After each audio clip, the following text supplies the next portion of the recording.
मैं Akshay Narayan Pareek, assistant professor sociology, government college Bundi, आप सभी का राजकीय महाविद्यालय बूंदी के ऑफिशियल यूट्यूब चैनल में हार्दिक स्वागत करता हूं और आशा करता हूं कि इस कोविड-19 पैंडेमिक में आप सभी स्वस्थ होंगे, खुशहाल होंगे, अपने घर पे सुरक्षित होंगे। तो आज का ये वीडियो बीए थर्ड ईयर के विद्यार्थियों के लिए है, जो कि सामाजिक समस्याओं का एक पार्ट है, भ्रष्टाचार, जो कि एक बहुत आम शब्द है, कॉमन शब्द है और व्यवहारिक बोलचाल में हम इसको यूज़ करते हैं। तो आज हम लोग इसकी अर्थ, परिभाषा, इसके कारण, परिणाम और भ्रष्टाचार वास्तव में क्या है, किन किन क्षेत्रों में होता है, इन सब की चर्चा करेंगे। तो सबसे पहले तो जानने की चीज़ ये है कि जो भ्रष्टाचार की समस्या है वो संपूर्ण विश्व में व्याप्त है, अर्थात किसी न किसी रूप में हमें ये समस्या देखने को मिलती है। स्थान और परिस्थितियों के अनुसार ये परिवर्तित होती रहती है, लेकिन किसी न किसी रूप में अवश्यम भावी पाई जाती है। अब सामान्य शब्दों में सार्वजनिक जीवन में स्वीकृत मूल्यों के विरुद्ध आचरण को भ्रष्टाचार कहा जाता है, अर्थात जो समाज द्वारा स्वीकृत मूल्य हैं, जो हमारे आदर्श हैं, मानदंड हैं, मूल्य हैं, उनके विरुद्ध आचरण या उनके विपरीत आचरण को भ्रष्टाचार की श्रेणी में डाला जाता है। भ्रष्टाचार में व्यक्ति सामाजिक नियमों का सोच समझकर उल्लंघन करता है तथा स्वयं की स्वार्थ पूर्ति के लिए दूसरों के हितों की अवहेलना करता है। तो भ्रष्टाचार में सबसे पहले क्या है कि व्यक्ति का जानबूझ के किया जाना, कि भ्रष्टाचार व्यक्ति द्वारा जानबूझ के किया जाता है और स्वयं की स्वार्थ पूर्ति के लिए वो दूसरे के हितों की अवहेलना करता है, अर्थात खुद के स्वार्थ के लिए दूसरों के हितों का ध्यान नहीं रखता है। अब हम देखेंगे भ्रष्टाचार से संबंधित कुछ परिभाषाएं। विभिन्न विचारकों ने भ्रष्टाचार को अपने अपने ढंग से परिभाषित करने का प्रयत्न किया है। तो सबसे पहले देखेंगे हम लोग भ्रष्टाचार निरोधक समिति 1964 के अनुसार भ्रष्टाचार क्या है। शब्द के इस व्यापक अर्थ में सार्वजनिक पद अथवा जनजीवन में उपलब्ध एक विशेष स्थिति के साथ संलग्न शक्ति तथा प्रभाव का अनुचित या स्वार्थपूर्ण प्रयोग ही भ्रष्टाचार है। यदि हम इस डेफिनेशन का हम लोग कंक्लूजन निकालें तो व्यक्ति जो अपनी संलग्न शक्ति है, अपने पद की संलग्न शक्ति है, पद के साथ जुड़ी हुई शक्ति है, उसके प्रभाव का अनुचित या गलत उपयोग करता है, वो भ्रष्टाचार की श्रेणी में आता है। दूसरा, इलियट और मेरिल ने कहा है कि प्रत्यक्ष एवं अप्रत्यक्ष लाभ प्राप्ति हेतु जानबूझकर निश्चित कर्तव्य का पालन न करना भ्रष्टाचार है, अर्थात अपने कर्तव्य से विमुख हो जाना भी भ्रष्टाचार की श्रेणी में आता है, इलियट और मेरिल ने कहा है। अब हम लोग देखेंगे भ्रष्टाचार के लक्षण या विशेषताएं, कि भ्रष्टाचार वास्तव में क्या है या भ्रष्टाचार के अंतर्गत किन किन विशेषताओं को सम्मिलित किया जाता है, या किन चीज़ों में हम ये देखेंगे कि इसमें भ्रष्टाचार पाया जाता है। तो पहला है स्वार्थ पूर्ति के लिए लघु मार्ग अपनाना, किसी भी अपने स्वार्थ की पूर्ति के लिए शॉर्टकट अपनाना, कि अधिक पैसा कमाने के लालच में, अधिक स्वार्थ की पूर्ति के लिए, अपने अधिक मुनाफे के लिए किसी भी प्रकार से शॉर्टकट अपनाने का इसमें प्रयत्न किया जाता है। इसमें नगद या वस्तु के रूप में घूस दी जाती है। अब यदि भ्रष्टाचार में नगद से लेन देन भी होता है और वस्तु के रूप में भी लेन देन होता है।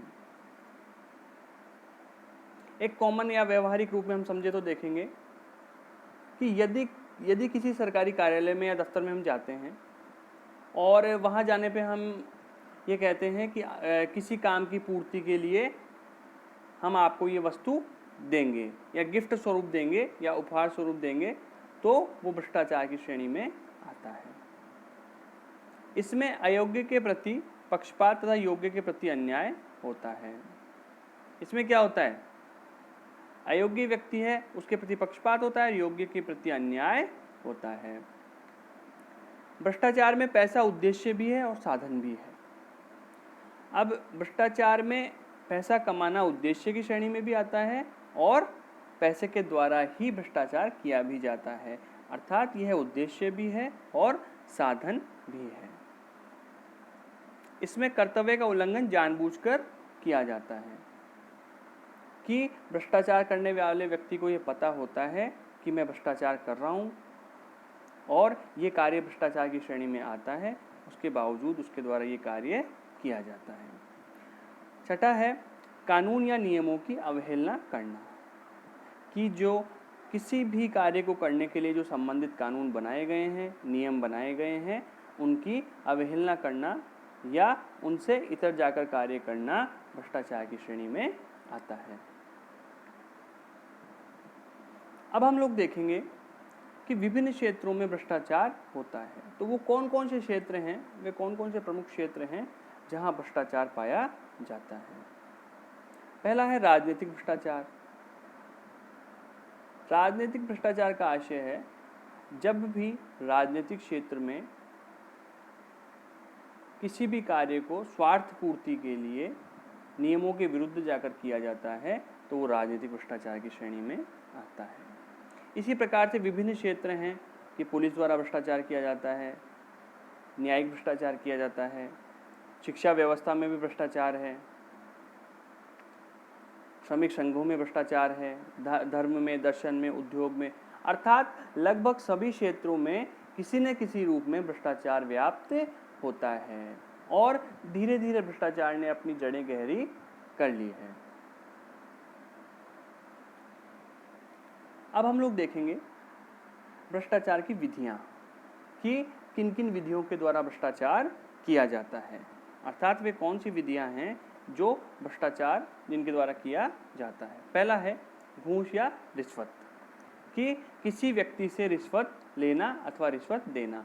किसी भी कार्य को करवाने के लिए, किसी भी कार्य की पूर्ति के लिए यदि पैसे, नकद या किसी भी वस्तु का विनिमय या वस्तु दी जाती है, रिश्वत दी जाती है, वो इस श्रेणी में आता है। दूसरा चुनाव में धांधली, ये भी भ्रष्टाचार की एक विधि है। चाहे वो जब चुनाव होते हैं तब हम लोग देखते हैं कि अनेक बार पेपर में आती है कि आचार संहिता का उल्लंघन नहीं होना चाहिए, किसी भी प्रकार की वस्तुओं का को नहीं बांट सकते आप लोग। तो ये सभी क्या है, जब इसके विरुद्ध जाके हम ऐसा कार्य करते हैं तो वो चुनाव में धांधली की श्रेणी में आता है। हफ्ता वसूली, ये भी भ्रष्टाचार की विधि है। बलात् धन ऐंठना, एक्सटॉर्शन बोलते हैं जिसको, कि जबरदस्ती किसी से धन छीनना या ऐंठना। माया दोहन, ब्लैकमेल जिसको कहते हैं। भाई भतीजावाद, और भाई भतीजावाद तो वर्तमान समय में बहुत अधिक चर्चित भी है। जब सुशांत राजपूत केस हुआ तो नेपोटिज्म की बात की गई कि क्या यह एक कारण हो सकता है सुशांत राजपूत की हत्या या आत्महत्या करने का, कि वो हत्या है या आत्महत्या है। सातवां है भ्रष्ट विधान बनाना, कि ऐसे कानूनों का निर्माण कर देना जो कि केवल कानून बनाने वालों की स्वार्थ पूर्ति करें। टैक्स की चोरी करना, झूठी गवाही देना, परीक्षा में नकल, ये सभी चीजें भ्रष्टाचार की श्रेणी में आती है। अब हम देखेंगे कि ऐसे कौन से कारण हैं जिनसे भ्रष्टाचार में बढ़ोतरी हुई है या भ्रष्टाचार उत्पन्न हुआ है। पहला है सामाजिक मूल्यों में परिवर्तन। सबसे पहले हम देखेंगे कि यदि बात की जाए भारत देश की, तो जो सामाजिक मूल्य हैं वो हमेशा ये सिखाते हैं कि व्यक्ति को कौन से काम करने चाहिए और कौन से काम नहीं करने चाहिए। तो जब व्यक्ति सामाजिक मूल्यों से मुख मोड़ लेता है, अपने आप को अलग कर लेता है और आधुनिकता की इस दौड़ में शामिल हो जाता है, तो उसे सही और गलत का भान नहीं होता है। इस तब वो भ्रष्टाचार के दलदल में घुसता चला जाता है। दूसरा है मुद्रा अर्थव्यवस्था, कि जो मुद्रा अर्थव्यवस्था चली, जो नकदी चलती है, वो भी एक भ्रष्टाचार का मुख्य कारण है।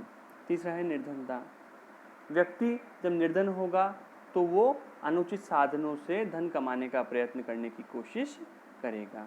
चौथा है नैतिक पतन, जब व्यक्ति में स्वयं में नैतिकता का ह्रास हो जाएगा, नैतिकता खत्म हो जाएगी, तो भ्रष्टाचार की तरफ बढ़ेगा या उसमें लिप्त होगा। पूंजी संग्रह की प्रवृत्ति, जब व्यक्ति, जिसको हम कहते हैं कि यदि व्यक्ति कुछ जोड़ने के लिए जाता है, इसको हम पूंजी संग्रह कहते हैं कि जब पूंजी संग्रह की प्रवृत्ति बढ़ जाती है, अधिक से अधिक धन कमाने की लालसा बढ़ जाती है तो व्यक्ति भ्रष्टाचार में लिप्त होता है। वैसे ही है बेरोजगारी कि यदि निर्धनता और बेरोजगारी होगी तो व्यक्ति स्वयं ही ऐसे कार्य करने के लिए प्रेरित होगा। व्यापार एवं राजनीति में गहरा संबंध, कि कॉर्पोरेट जगत और जो पॉलिटिक्स है इन दोनों के अंदर रिलेशन है, तो ये भी भ्रष्टाचार का एक कारण है।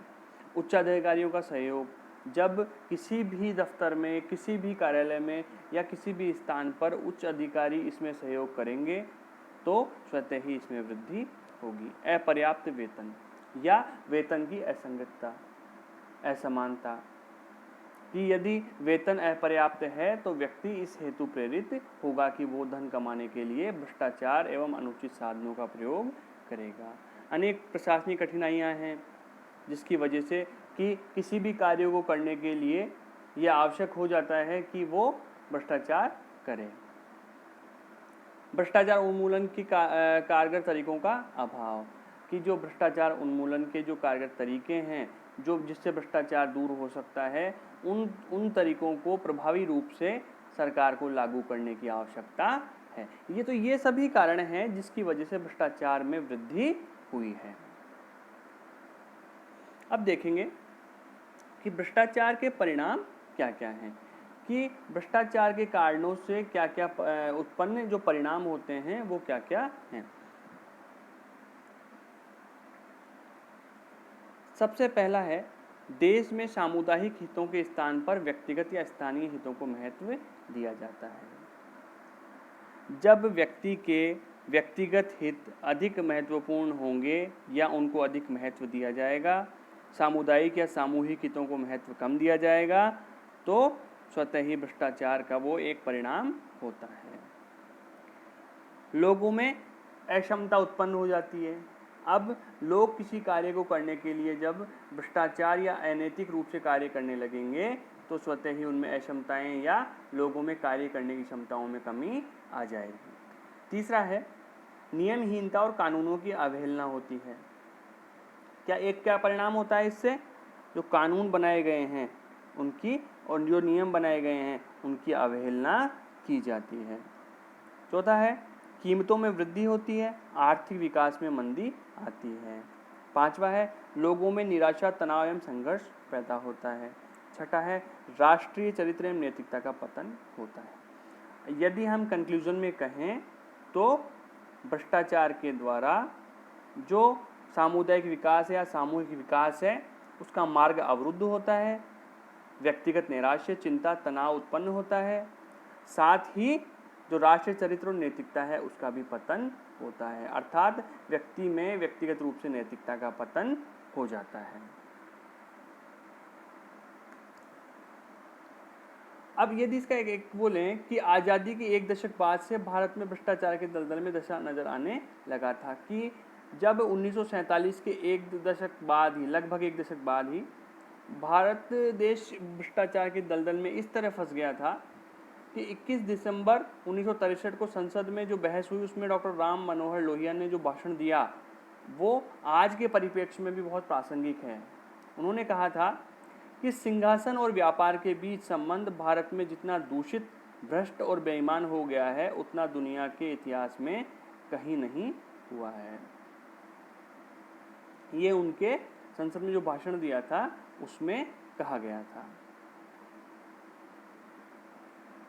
और प्रतिवर्ष जो भ्रष्टाचार निरोध दिवस मनाया जाता है वो 9 दिसंबर को मनाया जाता है। 31 अक्टूबर 2003 को संयुक्त राष्ट्र संघ ने एक भ्रष्टाचार निरोधी समझौता पारित किया, तभी से ये दिवस मनाया जाता है। अर्थात 31 अक्टूबर 2003 के पश्चात प्रतिवर्ष 9 दिसंबर को संपूर्ण विश्व में अंतर्राष्ट्रीय भ्रष्टाचार निरोध दिवस मनाया जाता है।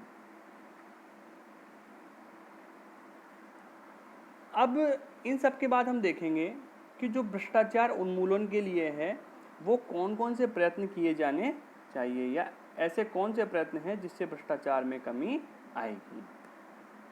पहला है नैतिक गुणों को विकसित किया जाना चाहिए कि व्यक्तिगत रूप से सरकार द्वारा या अन्य संगठनों द्वारा व्यक्ति के नैतिक गुणों को विकसित या नैतिक गुणों का विकास करने का प्रयास किया जाना चाहिए। व्यक्ति को इस चीज़ का भान होना चाहिए कि क्या सही है और क्या गलत है, क्या नैतिक है और क्या अनैतिक है। तो जब ये गुण विकसित होंगे तो स्वतः ही भ्रष्टाचार में कमी आएगी। दूसरा है कठोर कानूनी व्यवस्था उत्पन्न की जाए। हम देखते हैं कि किसी भी चीज़ पे नियंत्रण रखने के लिए कानून एक आवश्यक साधन है। तो जब कानूनी व्यवस्था ऐसी होगी, कानूनी व्यवस्था कठोर होगी, तो स्वतः ही भ्रष्टाचार में कमी आएगी। बेकारी एवं निर्धनता को समाप्त किया जाए जिससे कि भ्रष्टाचार में कमी हो। जो जनसाधारण है, जो सामान्य जन है, जनता है, उसमें जागरूकता पैदा की जाए। पांचवा है शिकायत करने वालों को सुरक्षा प्रदान की जाए। ये भी एक आवश्यक पॉइंट है, आवश्यक तथ्य है कि जो व्यक्ति भ्रष्टाचार की शिकायत करता है उसको सुरक्षा मुहैया कराई जाए। राजनीतिक दलों को चंदा देने पर नियंत्रण लगाया जाए। ये भी एक भ्रष्टाचार का प्रमुख कारण है कि राजनीतिक दल चंदे के रूप में विभिन्न व्यापारिक संगठनों से, विभिन्न व्यापारियों से, कॉरपोरेट सेक्टर से जो चंदा लेते हैं उस पर भी नियंत्रण लगाया जाए। सातवां है सामाजिक मूल्यों में परिवर्तन पैदा कर धन के स्थान पर व्यक्ति के गुणों को महत्व दिया जाए। जो मुद्रा एवं धन का वर्तमान में महत्व है उसके स्थान पर यदि व्यक्ति के गुणों को, योग्यता को अधिक महत्व दिया जाएगा तो भ्रष्टाचार के उन्मूलन में ये सहायक सिद्ध होगा। तो आज का ये विषय भ्रष्टाचार, जिसके हम लोगों ने कारण, परिणाम, अर्थ, परिभाषा और विभिन्न विधियां, कहाँ कहाँ भ्रष्टाचार होता है, ये सभी पढ़े। तो हम लोग देखेंगे कि ये सभी चीज़ें आप लोगों के अवश्य एक प्रश्न जरूर आता है, चाहे वो बड़े प्रश्न में हो या अति लघुतरात्मक में हो, लघुतरात्मक में हो, जो इनमें से पूछा जाता है।